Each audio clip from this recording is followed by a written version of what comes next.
Hey there, Paul on the plane here, and I'm excited to welcome you back to Faking Space. Hope you're ready to dive back into our analysis of the images and videos from the world's space agencies. Here, as Season 3 of Faking Space begins, we'll continue where we left off in Season 2 by covering more of the mountain of inconsistencies in the Apollo space program. Special thanks again to tireless researcher Scott Henderson, who single-handedly uncovered the problems we covered in the second half of Season 2 and continue here in Season 3 after his more than 10,000 hours of examination and investigation. Season 3, Episode 1 here focuses on the Apollo program and the Van Allen radiation belts. It's not uncommon to hear many claim that NASA is talking out of both sides of its mouth when we hear we can't leave low Earth orbit, or the Orion program needs extra shielding because of the high levels of radiation. But all those claims don't seem to reconcile with what Apollo missions managed to accomplish by navigating all the way to the moon, hundreds of thousands of miles past the Van Allen radiation belts. No, NASA and those who want to support the propaganda about the moon landing missions will simply try to explain to you now that the Apollo flight trajectories allowed them to avoid the inner Van Allen radiation belt, the highly dangerous one, and the astronauts only went through the outer belt and did so very quickly by heading on a northerly path. But the Starfish Prime radiation dissipated, and NASA eventually decided that the Van Allen radiation belts weren't enough of a hazard to ground missions to the moon. Trajectory analysts found the safest way through the region, and mission planners reasoned that the astronauts would pass through the worst of the belts fast enough that they didn't need any additional protection. All the electronics and instrumentation lining the walls of the command module would give them enough of a kind of makeshift shelter. At the end of the Apollo program, NASA found that its astronauts have not been exposed to any more radiation than the average Atomic Energy Commission worker who deals with radioactivity on a daily basis is exposed to in a year. And really, in the scope of the Apollo program, a little bit of radiation exposure was not the highest risk the astronauts ran in going to the moon. More importantly, the course which each of the Apollo craft took avoided the most lethal parts of the inner belts completely, and they only went through the thinnest parts of the outer belt. In the end, the simple answer to why the Van Allen radiation belts were not the killer issue that some people think it was, and how the Apollo missions cut the radiation exposure for the crews to between just 1 and 5% of what it could have been, is because the Apollo missions didn't need to go straight through the Van Allen belts. They basically flew around the most deadly areas and were not in the less dangerous areas for long enough for it to be a showstopper. So while the Van Allen belts are lethal, they could really only kill an astronaut if they were to spend several days in their radioactive vicinity. And despite the challenges the belts create when leaving Earth, we should actually be thanking them for protecting life on our planet from utter annihilation. If you search for an image to show you the Apollo flight paths, you'll find this northerly route over and over again being illustrated. Makes sense, right? Whoops, not if you do your research. Here's the issue with the explanation that we now get from NASA and its fanboys and fangirls. When you take the time to dig into the information NASA originally produced and provided to the public, like Mr. Henderson has done, you will find this attempt to avoid the dangerous radiation was not really accounted for, and certainly not mentioned at the time. Take the Apollo press kits, for example, which are highly detailed, explaining each part of the mission and very technical in nature, and were released to the media in advance of each mission's launch. They fail, however, to mention this northern trajectory was part of the plan. It's not even in the documentation. And the illustrations of the path that the astronauts took away from the Earth all were planned to be at or near the equatorial plane, which is where we are told the deadliest parts of the radiation belts exist. Take this image from the Apollo 8 press kit, page 21. We are told that the various Apollo missions all traveled on basically the same course. The Apollo 11 press kit has a similar image on page 9. And then, when you dive in deeper, which you have to do, you find on page 34 where they describe the trajectory the spacecraft will take once it starts its translunar injection from the Earth. Parking orbit is just south of the equator in the South Pacific. Further, and potentially the nail in the coffin, at least to me, there is no mention of the Van Allen belts or the potentially high and even deadly levels of radiation in any of the mission transcripts during the time the astronauts were allegedly passing through the belts. Mission Control doesn't ask, how they're doing. The astronauts don't remark about how they were feeling or how the equipment or electronics are handling these high levels of radiation for hours. Well, that's because it appears that the Van Allen radiation belt issue turned out to be something that NASA was forced to address afterward.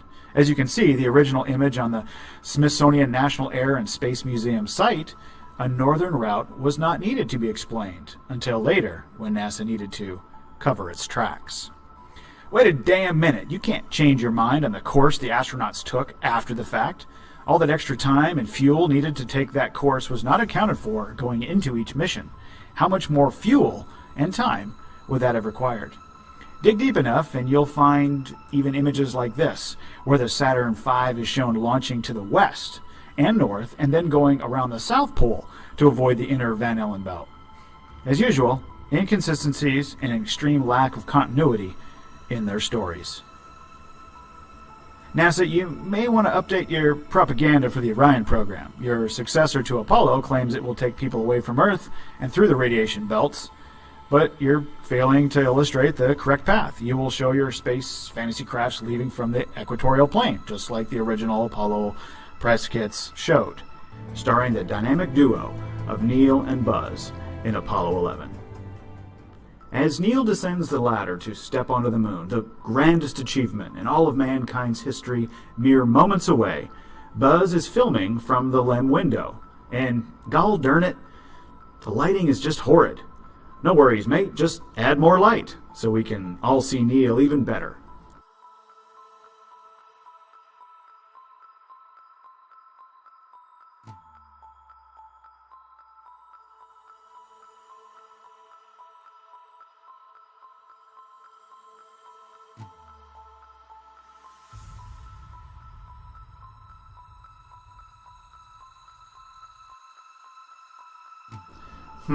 It's still a little dark. Let's add some more.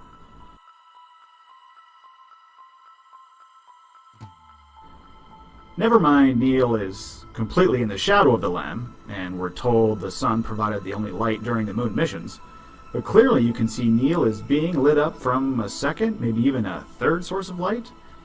Even those of you who are thinking Buzz was had the ability to open the aperture of the camera, well, how would he know that without Houston telling him?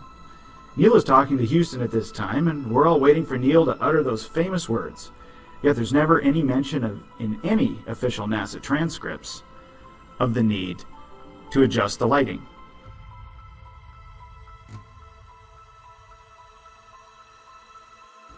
Anyone who knows anything about the moon landings knows that the two astronauts climbed out of the LEM and then proceeded to deploy the U.S. flag together. It was ceremonial, and it was well documented that that was the process, mission after mission. Well, funny thing, here's the picture we're told Neil took as Buzz began to descend the ladder for his very first time to step on the moon. And wouldn't you know it, if you look closely at the LEM window here, you can see something very familiar in the window's reflection. Can't quite see it? No problem. Let me increase the gamma brightness here so you can make it out better.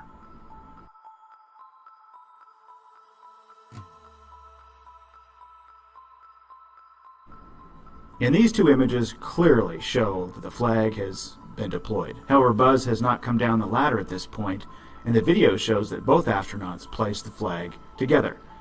Multiple takes to do each scene are very present throughout the photographic record of Apollo. More on multiple takes involving the flag later in this episode.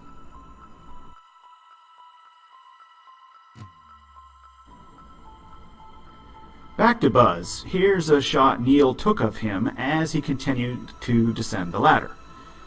Zoom in on the photo and something very peculiar will jump off the screen at you. One of the stagehands forgot to attach Buzz's glove to his suit. You can see the red ring where the glove is supposed to attach to the gauntlet of the suit. A close look at Buzz's gloves as he comes down the ladder, a matching pair with a dark rubberized coating and a very distinctive NVIDIA sheen, quote-unquote. On the right are the gloves for the famous photo of Man on the Moon. Lighter, not matching, and no shimmer, even in direct sunlight. Buzz cannot change gloves in the vacuum of space, and a second pair were not supplied with their spacesuits. At the top is an image of the glove and how it connects to the base of the gauntlet. However, as Buzz comes down the ladder, the red ring is visible that connects the glove and the suit. The gloves are clearly not connected to the suit, perhaps to help keep them cool during the simulated filming. Here are a couple of additional photos to show you how high up the glove attaches to the suit. I bet Buzz's arm sure got cold there in the freezing vacuum of space.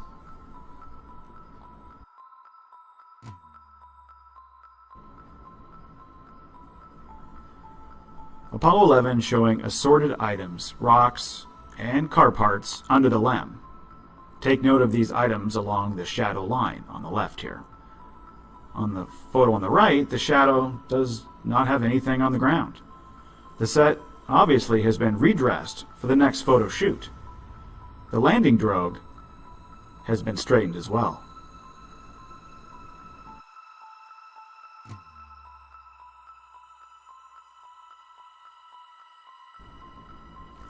To really provide some damaging evidence that multiple scene takes were conducted to get it right before the world was shown all of this footage, take a look at the footage provided to us by NASA after Neil and Buzz had ascended the ladder back into the LEM for the final time.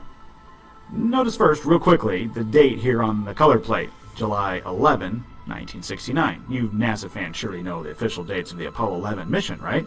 Well, if not, here you go.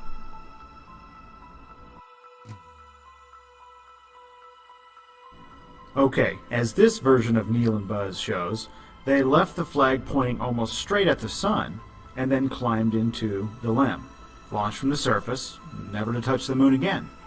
But in this video, there's a different version of the same events.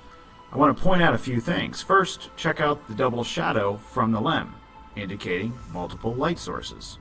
Strike one. And then as the camera pans to the right to reveal the flag, take a note of which direction the flag now is pointing. Strike two. Now the camera will pan back to the left and you'll see the double shadow again, but then they cut the video and start again, and this time the double shadow has been eliminated. Strike three. Again, keep in mind that Neil and Buzz did not get back out after ascending into the LEM, getting ready to launch and rendezvous with the command module. That's 3 strikes, NASA, and you're out.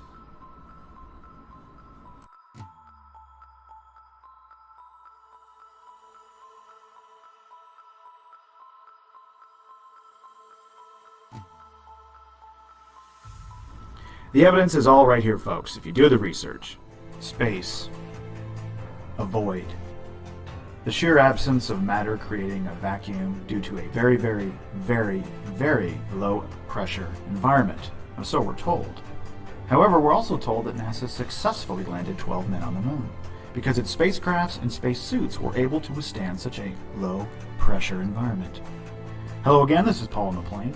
Welcome to episode 3 here in our 3rd season of Faking Space and our continuing analysis of the photos, videos, and information given to us by the world's space agencies, showing conclusively their stories just don't add up. In this episode, Mr. Scott Henderson and I will explore what we're told by NASA about the lack of air pressure in so-called space, and analyze whether its own equipment, such as the Apollo lunar module and the astronauts' spacesuits, would actually survive. Mr. Henderson has invested more than 10,000 hours into researching the claims made by NASA as it relates to the Apollo program. So let's see if you come to the same conclusions we have. Let's start by covering a real-life example of the power of a vacuum due to one air pressure system being reduced adjacent to another air pressure system to kind of set the context here. The classic example, at least in my mind, is a railroad tanker car.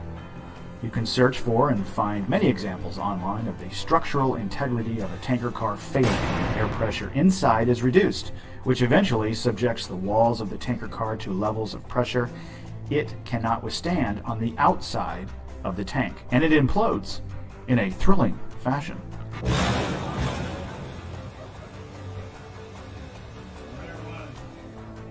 Some tanker cars are made of aluminum, some are made of steel, and they fail rather dramatically when the air pressure inside is reduced to a point where the air pressure inside the tank is not strong enough to withhold the force of the air pressure pushing against the outside of the tank. The key to grasping this is understanding what I refer to as back pressure, or the lack thereof. Let me illustrate further. In an episode of the popular science show, Mythbusters, Adam and Jamie collapsed a steel train tanker car by lowering the air pressure inside the tank down to 3.4 pounds per square inch, or psi, meaning they had increased the outside pressure pushing against the walls of the tanker to 11.3 psi, which equates to about 1,600 pounds per square foot of external pressure over the entire outside of the tank. Now, those numbers are derived from the fact that at sea level we experience approximately 14.7 psi. So before some of the air was vacuumed out of the tanker car, there was approximately 14.7 psi pushing on both the inside and the outside of the tank. But as the air pressure was reduced inside to 3.4 psi, about a 75% vacuum, then meant there was a difference, or negative pressure as some call it, of 11.3 pounds per square inch, which equates to more than 8 tons per square meter crushing into the tank externally on all sides, and it simply could not withstand it. And bam! Did you know that 14.7 psi equates to approximately 10 tons of force for every square meter? But, you may ask, how do we survive as humans with such a force applied externally to our bodies in all directions? Well, it's simple. There's 14.7 psi of back pressure too, a perfect state of equilibrium. And this is the important point. Now, let's go to so-called space and apply these concepts that are observable, testable, repeatable here on Earth. When we talk in terms of space, the most common scale used is torr, and it's expressed as 10 to a negative number, meaning there are a bunch of zeros after the decimal point before you get to the numbers. At sea level, 14.7 psi equates to 760 torr. And if you could achieve a perfect vacuum, which is not attainable, 100% vacuum, it would be considered 0 psi. Now bear with me here, as it's important to understand the conversion from psi to torr, and then back again to put it in terms that we are accustomed to, in order to fully understand how strong the negative pressure would be in space. That again is if space exists as we are told it is. To crush the tanker core, the air pressure was reduced from 760 torr to 176 torr. That is 14.7 psi down to 3.4 psi inside the tank. The Kármán line, as it is called, is considered to be the boundary into outer space from Earth, and it exists at approximately 62 miles or 100 kilometers above the surface of the Earth. At this altitude, we are told the air pressure is 10 to the negative 3 torr. That equals just 0.000002 psi. Up to the Kármán line, the environment there is classified as a quote-unquote low vacuum. So, if we were in a capsule of sorts at 62 miles above the surface of the Earth, we are told that the air pressure being applied to the outside of the capsule is down to just 0.000002 psi. But the pressure inside the capsule, if we took off from sea level, like most rockets do, would again be 10 tons per square meter. How do you think the capsule we are in would be able to withstand 10 tons of pressure per square meter on the inside of the capsule walls trying to get out with just 0.000002 psi of back pressure? Do you see where I'm going with this? And this is only at 62 miles above the Earth. From 10 to the negative 3 torr to 10 to the negative 9 torr is classified as a quote-unquote high vacuum. And the scale is not linear, it's exponential or even logarithmic. The largest and most powerful vacuum chamber in the world is located at NASA's Glenn Research Center in Sandusky, Ohio. According to NASA, their massive vacuum chamber has the capability to reduce the air pressure down to 10 to the negative 6 torr, which is 1,000 times stronger of a vacuum than 10 to the minus 3 torr at the Kármán line. And it takes many hours to pump the air out to get down to 10 to the negative 6 torr, and the facility has 6 to 8 foot concrete walls reinforced with a leak-proof steel containment barrier built in, so that the concrete dust and no air can be sucked through the walls and into the chamber itself and ruin the vacuum they are trying to create. If you were able to reduce the air pressure further inside a chamber, then you are getting into the quote-unquote ultra-high vacuum classification. This is 10 to the negative 9 torr and above, which is approaching the level of vacuum we are told exists on the surface of the moon, which is an astonishing 10 to the negative 11 torr, which is the numbers 100 million times stronger of a vacuum than the Kármán line. Now those numbers were given, but perhaps those are just estimates, since we've never been there and can't simulate that here on Earth. Some interesting notes about the Glenn Research Facility, which we are told is able to simulate 10 to the minus 6 torr, still 100,000 times weaker than the surface of the moon, was built in 1969, the same year Apollo 11 allegedly achieved putting 2 men on the surface of the moon. But if you really dig to find out when the world's largest vacuum chamber was first opened, you'll find out it was actually in October 1969, 3 months after Neil and Buzz allegedly walked on the moon. And even then, we are told the vacuum on the surface of the moon is 100,000 times stronger than what even NASA's best vacuum chamber could achieve. Once you reach even the quote-unquote high vacuum classification, this is what we are told the Glenn Research Facility can achieve, 10 to the negative 6 torr. You need vacuum seals like these, on the left, which are metal and comprised of one-time use materials. They are needed to seal in a high vacuum area. On the right are the helmets seals of the Apollo missions. The latch fits in the groove for easy installation. The connection does not have the capability to compress the seal and logically would not function even in a low vacuum. The gloves of the spacesuits have a similar type for an easy connection. The surface of the seals must also be virtually perfectly clean and free of foreign materials for the seal to even be effective, or it will fail under such a low pressure environment. The Apollo astronauts using the same suits covered in dirt for 3 EVAs, it would be impossible for the suits to work and reseal multiple times. The same is true for the hatch for the lunar module, as they had to crawl through, dragging dust and dirt with them. The door seals would not be functional. The LEM could not be pressurized after re-entry. In this image here on the left are examples of seals used to, again, contain a vacuum. On the right is Neil Armstrong's glove, the connection that holds the glove to the suit, are just like a door latch that pushes out into a channel. They do not compress the seal between the metal. This design is for an easier way of putting the suit on and off during practice, and of course, simulations. This connection, however, would not even hold a small amount of pressure. The fact that the LEM did not have an airlock means that any container within the craft had to be designed to withstand the vacuum of space, which we are told again was 10 to the negative 11 torr. This is a complete error in simulation, NASA. The food pouches would explode as the aircraft depressurized, as well as the urine bags and feces in the jettison bag. Any other containers within the craft for air or for water would be subjected to the vacuum of space and would suffer the same consequences, and probably pretty dramatically. Here's a typical NASA fanboy or fangirl explanation, however, of why the ultra-high vacuum of space isn't a big deal. That when you walk out into space in your spacesuit, it will want to expand. But how strong is that pressure? It's only 1 atmosphere, so not that strong. They're specifically designed to keep the suit from ballooning out. And that, folks, is where the deception lies. This is the type of statement that NASA gives when describing the vacuum of space. NASA tells us that the air pressure on the surface of the moon is 10 to the negative 11 torr, however, and this equates to nearly negative 2 billion psi, because there is almost no back pressure at all. Not the 14 psi you will see in the comments of many videos on this subject.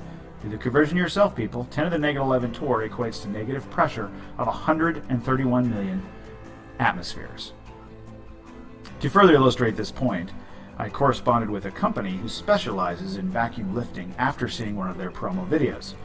The representative who emailed me back stated that they can achieve 25 tons of lift by creating roughly an 80% vacuum, 165 torr, between their lifting pads and the massive pipe here as an example.